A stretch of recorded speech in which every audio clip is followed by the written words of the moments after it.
Hello trainees, आज आपण bench wise, bench hook, bench stop आणि त्यांचे ॲप्लिकेशन वापरणे शिकणार आहोत. या व्हिडिओची उद्दिष्टे आहेत: या सत्रानंतर तुम्ही सक्षम व्हाल बेंच वाईज, बेंच हुक आणि बेंच स्टॉपचा वापर करण्यासाठी, बेंच वाईज, बेंच हुक आणि बेंच स्टॉपचे ॲप्लिकेशन्स वापरण्यासाठी. चला तर आपण सुरू करूया. या उपकरणाचे नाव कार्पेंटर वाईस आहे. याचा वापर लाकडाच्या तुकड्याला सुरक्षितपणे पकडण्यासाठी केला जातो, जेव्हा त्यावर कापणे, ड्रिलिंग आणि फायलिंग सारखे ऑपरेशन्स केले जातात. चला आता बघूया की प्रत्येक स्थितीत याचा वापर कसा केला जातो. आधी बेंच वाईसच्या बंद जॉचे हँडल फिरवून ते वेगळे करायचे असतात. जर हँडल फिरला नाही तर तो उलट फिरवण्याचा प्रयत्न करा. यामुळे जॉस उघडतील.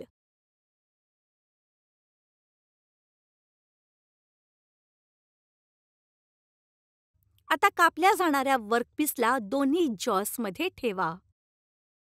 सुनिश्चित करा की त्या वर्कपीसचा कापला जाणारा भाग जॉसच्या बाहेर असावा. जेव्हा वर्कपीस योग्य ठिकाणी ठेवला गेला असेल तेव्हा तेच हँडल उलट फिरवा. यामुळे जॉस वर्कपीस घट्ट पकडतील. हे तोपर्यंत थोडं जास्त फिरवा जोपर्यंत दोन्ही जॉसमध्ये वर्कपीस मजबूतपणे पकडला जात नाही. आता चिन्हांकित भाग कापण्यासाठी करवतीचा वापर करा.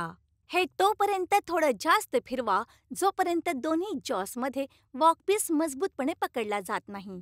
आता चिन्हांकित भाग कापण्यासाठी करवतीचा वापर करा. जेव्हा वर्कपीस योग्य ठिकाणी ठेवला गेला असेल तेव्हा तेच हँडल उलट फिरवा. यामुळे जॉस वर्कपीस घट्ट पकडतील. हे तोपर्यंत थोडं जास्त फिरवा जोपर्यंत दोन्ही जॉसमध्ये वर्कपीस मजबूतपणे पकडला जात नाही. आता वर्कपीसच्या कडा फाईल करण्यासाठी फाईलचा वापर करा. याचा वापर आपण शिकलो आहोत. चला दुसऱ्या डिव्हाइसबद्दल जाणून घेऊया.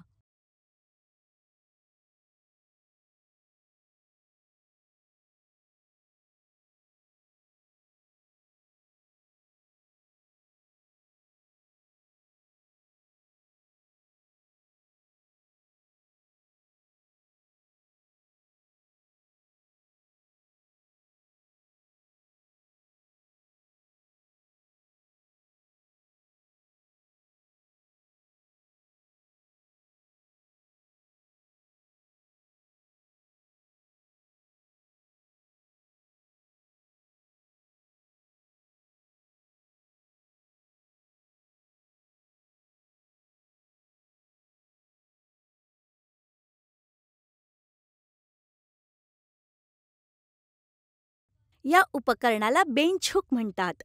हे लाकडाच्या तुकड्यांना सुरक्षितपणे पकडण्यासाठी वापरण्यात येते जेव्हा करवतीचा वापर करून लाकडाच्या तुकड्यावर क्रॉस कटिंग केली जात असेल. चला सगळ्यात आधी याचे भाग पाहू. याचे दोन भाग असतात, जसं की एक हुक आणि एक स्टॉप. चला आता बघूया की याचा वापर कसा केला जातो. सगळ्यात आधी बेंच हुकला असे ठेवा की त्याचा हुक टेबलच्या काठावर येईल. मग तो लाकडाचा तुकडा ज्याला कापायचा आहे त्याला असं ठेवा की कापायचा भाग स्टॉप काठाबरोबर येईल. हे सुनिश्चित करा की तुम्ही लाकडाचा वरचा भाग पकडता जो स्टॉप सोबत जोडलेला आहे. मग हळूहळू लाकडावर बनलेल्या रेघेवर करवट ठेवा आणि मागे पुढे करत त्या रेघेवर करवत चालवत लाकूड कापा. एक सूचना आहे जी खूप मदतीची ठरू शकते, ती म्हणजे स्टॉपवर स्टँडर्ड लांबीच्या खुणा करू शकतो, जेणेकरून तुम्हाला कोणत्याही मेजरमेंटच्या उपकरणांविना कायम तीच लांबी कापायला सोपं होईल. याचा उपकरणाचा वापर आपण शिकलो आहोत. चला दुसऱ्या उपकरणाबद्दल जाणून घेऊया. या उपकरणाला बेंच स्टॉप असे म्हणतात. याचा वापर लाकडाच्या तुकड्यांना सुरक्षितपणे पकडण्यासाठी केला जातो जेव्हा त्यांवर प्लॅनिंग, ग्रूव्हिंग, रिबेटिंग अशी कामं केली जाणार असतील. चला आता बघूया की याचा वापर कसा केला जातो. सामान्यपणे बेंच स्टॉप्सना वर्क टेबलच्या आत ठेवलं जातं. याचा वापर करण्यासाठी आपण हे त्या दिशेत फिरवलं पाहिजे ज्यामुळे याचा एक कोपरा टेबलच्या पृष्ठभागाच्या वर येईल. लाकडाचा भाग असा ठेवला जातो ज्यामुळे तो बेंच स्टॉपच्या उचलल्या गेलेल्या भागासोबत जोडला जाईल.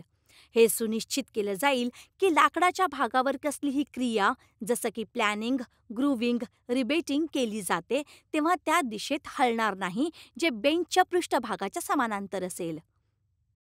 जेव्हा वर्कपीसच्या सर्व कोपऱ्यांना पकडण्यासाठी अशा अनेक बेंच स्टॉप्सचा वापर केला जातो, जेणेकरून ते कोणत्याही दिशेत हलणार नाही, तर यामुळे वर्कपीस आणखी जास्त स्थिर होतो. या उपकरणाबद्दल आपण शिकलो आहोत.